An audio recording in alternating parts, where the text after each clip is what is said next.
Welcome to Sneha TV. Praneeth Hanumanthu ఈ పేరు గత 2 రోజులుగా అన్ని మీడియాల్లో బాగా వినిపిస్తూ ఉంది. అసలు ఈ ప్రణీత్ హనుమంతు ఎవరు, ఎందుకు ఇంత వైరల్గా అయింది అనే విషయాన్ని దాసరి విజ్ఞాన్ గారితో మాట్లాడి తెలుసుకుందాం. విజ్ఞాన్ గారు నమస్తే.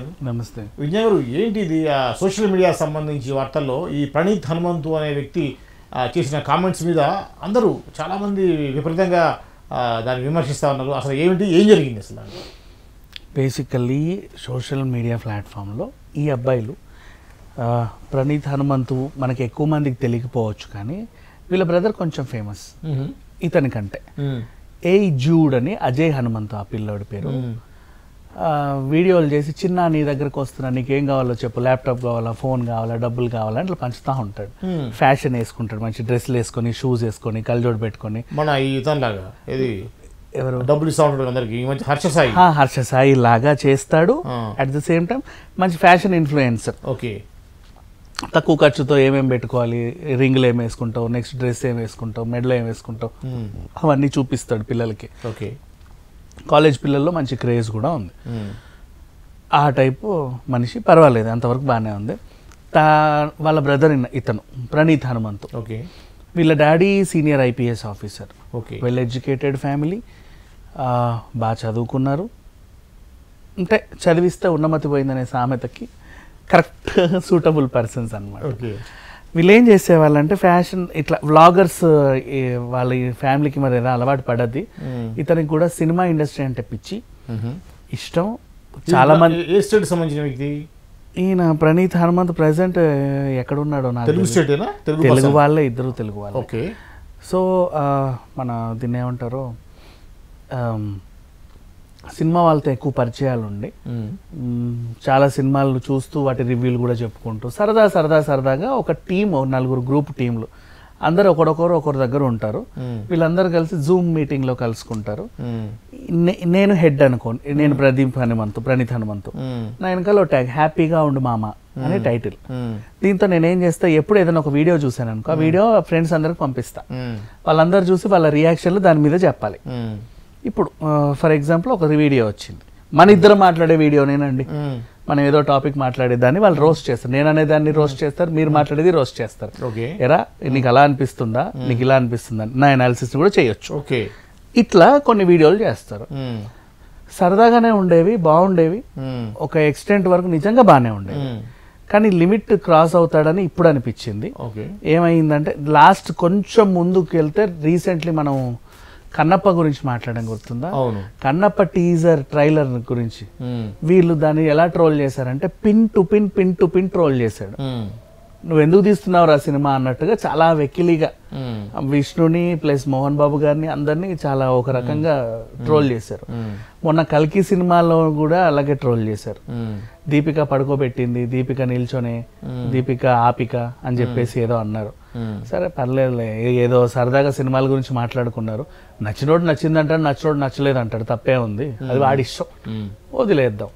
ఇప్పుడు ఏం చేశాడంటే, ఒక తండ్రి ఒక కూతురు ఉన్నటువంటి ఒక వీడియోని అసభ్యకరమైన పదజాలంతో, కూతురు తండ్రితో మాట్లాడవలసిన మాటలు కావు, తండ్రి కూతురుతో మాట్లాడాల్సిన మాటలు కావు, అది కనీసం ఓ తల్లిదండ్రులే కాదు బయట వాళ్ళు కూడా చూడడానికి కూడా జుగుప్సాకరమైనటువంటి డైలాగ్స్ తో నీచంగా మాట్లాడుకొని వీళ్ళందరూ మళ్ళీ ఆ వీడియోని చూసుకుని ట్రోల్ చేసుకుంటే ఈ డైలాగ్ అనుకుంటూ నవ్వుకుంటున్నారు.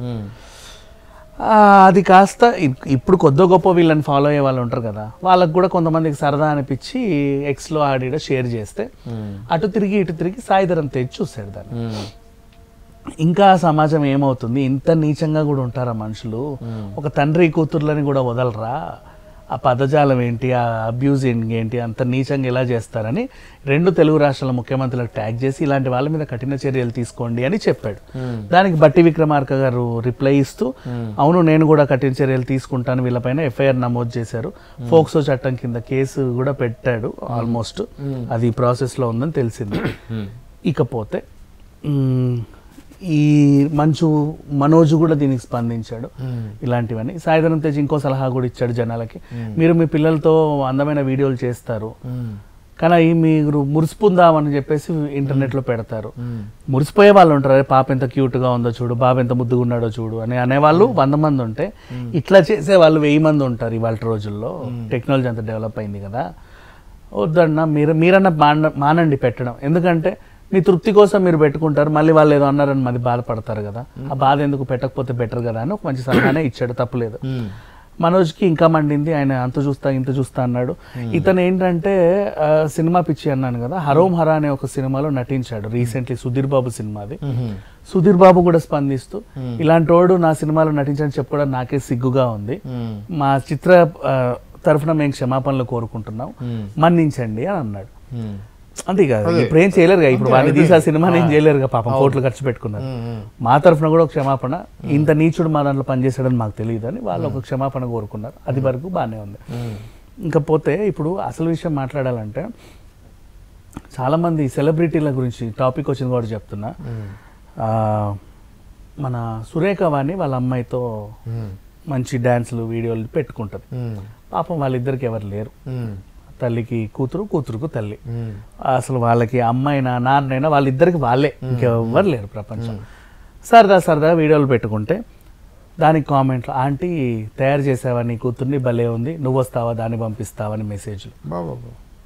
నెక్స్ట్ మళ్ళీ ఐశ్వర్యరాయ్ కూతుర్ని, ఐశ్వర్యరాయ్ అంత అందంగా ఉంటుంది, ఇంకో ఐశ్వర్యరాయ్ పుట్టది ఈ భూలోకంలోనే అతిలోక సుందరి, నువ్వేంటి ఇట్లా పుట్టావు దానికి అని కామెంట్లు.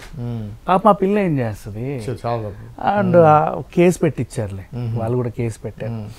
నెక్స్ట్ మళ్ళీ ఇంకెవరు, మంచు లక్ష్మి వాళ్ళ పాపని, ఆ పాపతో మంచి మంచి వీడియోలు, ఆ పిల్ల పాటలు కూడా బాగా పాడుతుంది, అవన్నీ చేసి మురిసిపోతా ఉంటే ఆమెని కూడా ఇంకో రకంగా ట్రోల్ చేయడం చండాలంగా. అండ్ సెలబ్రిటీల విషయానికి వస్తే ఇంకెవరు, మన రేణు దేశాయ్ అయితే వాళ్ళ పిల్లని దాచేసింది, చూపించుకోవాలా, అమ్మో ఎందుకు వచ్చిన బాబురా అని. రేణు దేశాయ్ పవన్ కళ్యాణ్ ఇద్దరు పిల్లలు ఉంటే మొన్న బయటకు వచ్చారు, కానీ అంతకుముందు వదినా మీ పిల్లల్ని చూపివా ఎట్లున్నారో చూడాలనుకుంటున్నాడు. ఎవడరా వదినా, ఎవడికి వదినా, ఎవడు నువ్వు, నీకెందుకు చూపించాలి నా పిల్లలని గట్టిగా ఇచ్చుకుంది, అలా దాచుకుంది. నెక్స్ట్ క్లింకార మొహం అయితే వాళ్ళు ఇప్పటిదాకా చూపిలా, సంతోషం మహాప్రసాదం, అది మీరు భలే గుర్తు చేశారు నాకు. రోజా కూతుర్ని కూడా ఒకసారి పాప మీద అంటే రోజా ఏడ్చింది, ఒరే నన్నండ్రా ఏమన్నా అంటే అంటున్నారు కదా, నా కూతురు ఏం చేసింది, నన్ను ఎందుకు అలా ట్రోల్ చేస్తాను, రోజు పాపం ఏడ్చింది, రోజా లైవ్ లోనే ఏడ్చింది. సో సెలబ్రిటీలని ఇప్పుడు మనం మాట్లాడిన 5-6 సెలబ్రిటీలు కాబట్టి మాట్లాడుకుంటున్నాం. అవును, ఎంతమంది వీడియోలని ఎంతమందిని ఏం చేస్తున్నారు, వాళ్ళు ఏదో మురిసిపోయి వాళ్ళ పిల్లలతో ఆడుతూ పాడుతూ ఒక వీడియో పెట్టుకుంటారు. వాళ్ళ ఉద్దేశం ఏంటంటే ఇంగ్లాండ్ లో ఉన్న మా తాత చూస్తాడు, వైజాగ్ లో ఉన్న మా పెద్దమ్మ చూస్తుందో, లేకపోతే ఇంకా అలాగే నా చిన్నప్పటి నా స్కూల్ ఫ్రెండ్స్ మేమందరం ఇట్లా ఉన్నాం ఈరోజు. ఇప్పుడు నా పిల్లలు వాడు ఎవడో మెసేజ్ కామెంట్ చేస్తాడు, ఒరే బుడ్డోడు ఎంత పెద్దోడు అయ్యాడరా, మొన్న అప్పుడెప్పుడో చూసినప్పుడు ఇంత ఉండే, భలే అయ్యాడే, పాప భలే ఎదిగిందే, ఇట్లా మాట్లాడుకుంటారు సరదాగా. వాళ్ళకి ఓకే, ఇక అందుకే సోషల్ మీడియాలో వేసుకొని మురిసిపోతా ఉంటారు. చిన్న పిల్లలకి జన్మాష్టమి కృష్ణాష్టమి వచ్చినప్పుడు కృష్ణుడు వేషం వేసి ముచ్చట తీర్చుకుంటారు, ఆ ఫోటోలు వైరల్ చేసుకుంటారు, అది వాళ్ళ సరదా అంతే. ఇంకా పిల్లలు ముద్దుగా ఏమైనా మాట్లాడుతూ ఉన్నా, మొహానికి ఏమైనా పూసుకున్నా, ఏదన్నా చిలిపి పనులు చేసినా వీడియోలు తీసి పెడతా ఉంటారు, అంతవరకు బాగుంది. ఒక తండ్రి కూతురు చక్కగా మాట్లాడుకునే వీడియోని చాలా నీచంగా అట్లా ట్రోల్ చేసేసరికి ఇక జనాలకు నచ్చల, ఇక వీళ్ళ మీద అసహ్యం కలిగింది. ఇప్పుడు అతనే ఆ ప్రణీత్ హనుమంతు అని ఆయన తను మళ్ళీ క్షమించండి, నేను ఏదో ఎంటర్టైన్ చేద్దాం అనుకున్నాను కానీ బార్డర్స్ క్రాస్ అయ్యానన్న విషయం నాకు అర్థమైందని తను కూడా చెప్పుకున్నాడు. అది కూడా కన్విన్స్ అవ్వాల, అంటే వాడు చెప్పింది కూడా సారీ చెప్పినట్టు లేదు, ఏదో తుతు మంత్రంగా ఉంది, అంత హార్ట్ఫుల్గా కూడా లేదు. సో ఇది సంగతి. ఓవరాల్గా ఇప్పుడు ఇండస్ట్రీ నుంచి ఒక 4 స్పందించారు కాబట్టి ఇది ఇంకా బాగా వైరల్ అవుతుంది. అండ్ దీన్ని ఇండస్ట్రీ వాళ్ళు స్పందించడం నాకు నచ్చల. రీజన్ ఏంటంటే ఇప్పుడు సాయిధరం తేజ్, మంచు మనోజ్, సుధీర్ బాబు లాంటి వాళ్ళు స్పందించిన పాపానికి ఈ వీడియో అందరు చూడడం మొదలు పెట్టారు. అంటే ఈ నీచమైన వీడియో అంతకుముందు హ్యాపీగా ఉండు మామ గ్రూప్ వరకే పరిమితమైన వీడియో 10 మంది స్పందించి ముఖ్యమంత్రులను కూడా ట్యాగ్ చేసేసరికి దేశమంతా చూస్తుంది ఇప్పుడు ఏంటిది అని. ఇప్పుడు వార్త చదివినట్టు కూడా ఏంటి ఆ వీడియో అని కొడుతుంటారు. అంటే ఇప్పుడు దీన్ని ఏ విధంగా చూడాలి ఏంటంటే, మెయిన్గా ఏఐ టెక్నాలజీ వచ్చిన తర్వాత చనిపోయిన ఎన్టీ రామారావుని హీరోగా పెట్టి, చనిపోయిన శ్రీదేవిని హీరోగా పెట్టి సినిమా తీయచ్చు కదా, అది గొప్ప విషయం మనం మాట్లాడుకుంటున్నాం. కానీ ఇంతకు ముందు కూడా మనం ఒకసారి ఏఐ గురించి మాట్లాడాం, మీకు గుర్తుందో లేదో, మీకు ఏంటిది మీరు నాకు ఫోన్ చేసి ఆ ఫైల్ ఇవ్వమంటే నేను ఇచ్చేస్తా. అవును అవును మీరే చెప్పారు కదా అని. ఇలాంటి దారుణంగా జరిగే పరిస్థితి మీరు వచ్చిన తర్వాత నన్ను అడుగుతారు ఫైల్ ఏదంటే మీరే కదా సార్ చెప్తే ఆ అబ్బాయికి అయ్యో ఇచ్చేసావా అయిపోయింది. సో అదే సో అలాంటి పరిస్థితులు మనం దీన్ని టెక్నాలజీ ముందుకు పోతుందని ఏ విధంగా చూడాలి? టెక్నాలజీని ఆపలేం కదా. టెక్నాలజీని ఆపలేము, కానీ ఇక్కడ నుంచి కోర్టులలో కూడా మెటీరియల్ ఎవిడెన్స్ కింద వీడియోలని తీసుకోకండి. నిజం చెప్తున్నా. మీరు అంటారు అటు దొంగతనం చేయంగా చూసాడు మన దగ్గర సీసీటీవీ ఉందని, కానీ అది కూడా క్రియేట్ చేస్తున్నారు. ఇప్పుడు ఈ ఫ్యాన్ ఎత్తుకెళ్ళేది నేను, నా దగ్గర మీ మొహం పెట్టుంటది. అదేంటి వాలి శ్రీనివాస్ ఎత్తుకెళ్ళాడు ఫ్యాన్ అంట, అది ఉంటుంది వీడియో ఎవిడెన్స్. అవును వద్దు, వీడియో ఎవిడెన్స్లు ఏఐ టెక్నాలజీ ఎవిడెన్స్లు కోర్టులో కూడా సబ్మిట్ చేయకుండా వాళ్ళు తీసుకోకుండా ఉంటే బెటర్. అంటే మామూలు ఎవిడెన్స్లు అన్ని తీసుకోవచ్చు. ఇప్పుడు కత్త వేలు ముద్రలు ఉన్నాయా తుపాక అయ్యోకే, టెక్నాలజీ డెవలప్ అయింది కదా. వాళ్ళిద్దరి మధ్యలో వాట్సాప్ చాట్ చూడండి మీకే అర్థమవుతుందని లాయర్ పెడతాడు అక్కడ, ఆ జడ్జి చూస్తాడు. చూడకూడదు ఇక మీదట, వద్దు అది నిజంగా నువ్వు మన ఇద్దరు వాట్సాప్ చాట్ కాదు, ఎవడో క్రియేట్ చేస్తాడు. ఈ టెక్నాలజీ డెవలప్ అయిన తర్వాత అంటే బేసికల్ ఇప్పుడు మనం మంచి ఇట్లాంటి వాళ్ళు వీడియోలు చేస్తున్నారంటే ఇక వాళ్ళు మనం ఆపలేంలే, మన కర్మ అది. కాకపోతే ఇక దాన్ని ఏం చేయలేం, వాళ్ళనే ఎడ్యుకేట్ చేయడానికి ట్రై చేయాలి, లేకపోతే వాళ్ళ వీడియోలు అవతల వాళ్ళు చూడకుండా ఆపగలగాలి. నెక్స్ట్ ఇట్లాంటివి అంటావా, చాలా మంది జాగ్రత్తగా మీ నాన్న ఫోన్ చేశాడనో మీ అమ్మకి ఫోన్ చేసిందనో ఇట్లా మాట్లాడితే అసలు నమ్మొద్దు.